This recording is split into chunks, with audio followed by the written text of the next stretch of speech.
बाळा, मी तुला एक गोष्ट सांगतो. एक माणूस होता. त्याचे 3 मित्र होते. त्या माणसाच्या मृत्यूच्या अखेरच्या वेळी ते तिन्ही मित्र त्याला भेटायला आले. माणसाने तिघांना प्रश्न विचारला, बाबांनो, आयुष्यभर तुम्ही माझी साथ दिली, आता मृत्यूनंतरही माझ्यासोबत राहणार का? त्यावर पहिला मित्र म्हणाला, मी आयुष्यभर तुझ्यासोबत होतो, मात्र आता माझा नाईलाज आहे. दुसरा मित्र म्हणाला, मी तुझ्यासोबत तुझा अंत्यविधी पूर्ण होईपर्यंत राहू शकतो.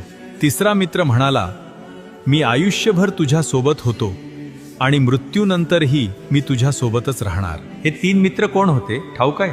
धन, कुटुंब आणि कर्म. धन तोवर तुमच्यासोबत असते जोवर तुम्ही जिवंत असता, आणि कुटुंब तुमच्यासोबत असतं जोवर तुमचा अंत्यविधी पूर्ण होत नाही. मात्र कर्म हे मृत्यूनंतरही कायम तुमच्या सोबत असतात. म्हणूनच स्वप्न अशी पहा ज्यात स्वतःच्या